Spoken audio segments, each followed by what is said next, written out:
Assalamualaikum warahmatullahi wabarakatuh. Kembali lagi Kiki Nuridanti 522. Kali ini saya akan membahas tentang filsafat klasik yang terdiri dari Socrates, Plato dan Idealisme, dan Aristoteles untuk mata kuliah filsafat umum dosen Tommy M. Hu. Kronologi sejarah filsafat klasik. Periode pra-Socrates dan periode Socrates menjadi sebuah filsafat Yunani pada masa Socrates.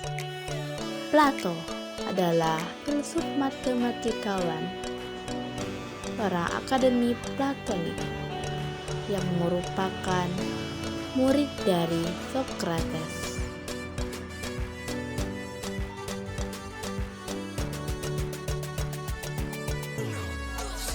Mempunyai ideologi republik, pandangan ideal keadaan negeri. Aristoteles, seorang fisika, metafisika, puisi, logika, retorika, politik, pemerintahan, etnis, biologi, dan zoologi. Kali ini kita akan membahas lebih dalam tentang Socrates, Plato, dan Aristoteles.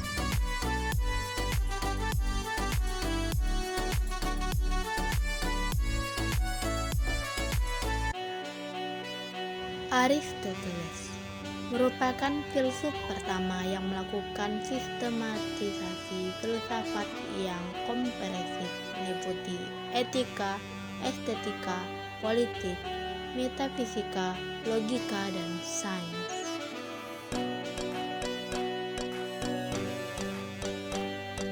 Aristoteles lahir di kota Tragira, kota wilayah Chatti, Tracia, Macedonia Tengah tahun 384 sebelum Masehi. Aristoteles adalah orang pertama di dunia yang membuktikan bahwa bumi bulat. Dengan pembuktian yang dilakukannya yaitu menjelajahi gerhana. Socrates, Plato, dan Aristoteles merupakan seorang filsuf pada masa filsafat klasik.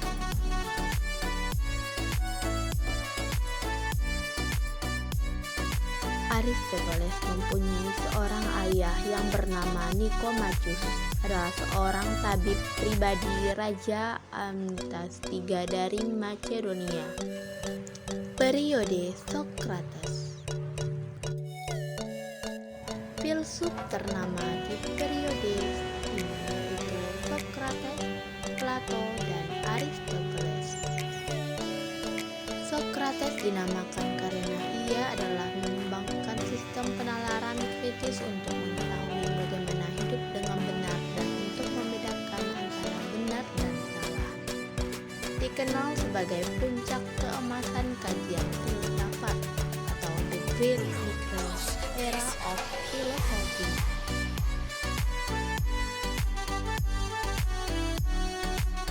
Socrates dan para pengikutnya, Plato dan Aristoteles, mempertahankan komitmen teguh terhadap kebenaran dan di antara mereka mengatur dan mensistematikan sebagian besar masalah di filsafat.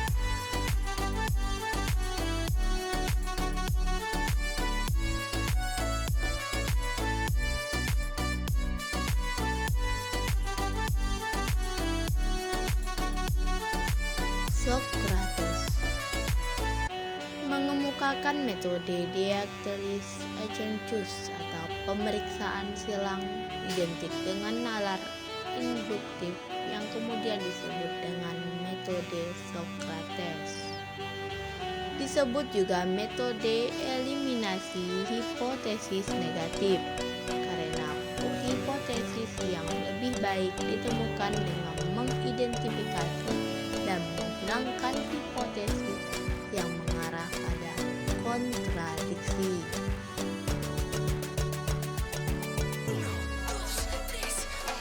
Socrates juga menyimpulkan bahwa jiwa manusia bersifat abadi juga meragukan bahwa kebajikan bisa dikiarkan sebagaimana yang diyakini kaum sufi. Sokrates juga menentang sistem demokrasi suara mayoritas dalam pengambilan keputusan karena dinilai tidak valid daripada mengambil keputusan lainnya. Plato ialah seorang filsuf yang menegaskan bahwa semua benda mempunyai esensi atau realitas yang berada di dunia ide. Dunia material menurut pandangan kita bukanlah dunia nyata, tetapi hanya bayangan dari dunia nyata atau hilomorfisme, gagasan bahwa zat adalah bentuk yang mewarisi materi. Yang ketiga, menyelesaikan dikotomi pandangan Heraklitus atau keniscayaan dinamika dan Parmenides kemustahilan gerak melalui kompromi metafisik, yakni perubahan gerak terjadi di dunia material sedangkan keabadian ada di dunia ide.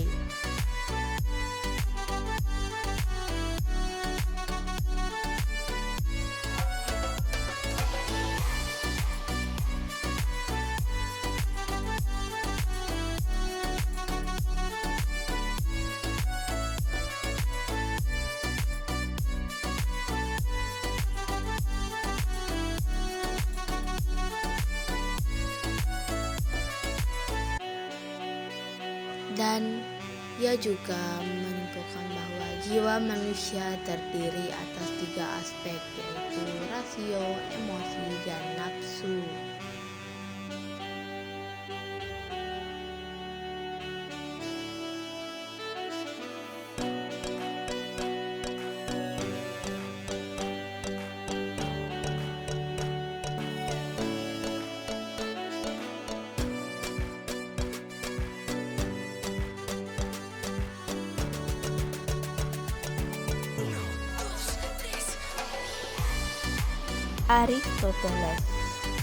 Aristoteles merupakan filsuf pertama yang melakukan sistematisasi filsafat yang komprehensif, meliputi etika, estetika, politik, metafisika, logika, dan sains.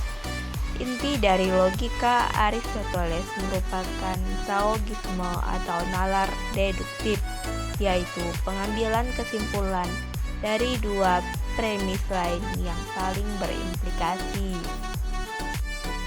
Aristoteles juga mempopulerkan penggunaan aksioma bahwa tidak ada yang dapat disimpulkan jika tidak ada yang diasumsikan.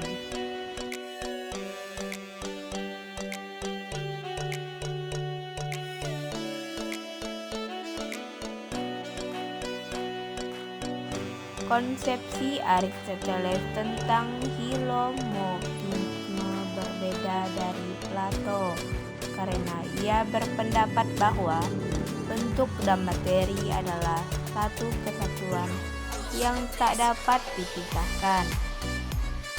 Demikianlah pembahasan mengenai filsafat klasik. Semoga apa yang disampaikan menjadi wawasan kita semua. Wassalamualaikum warahmatullahi wabarakatuh.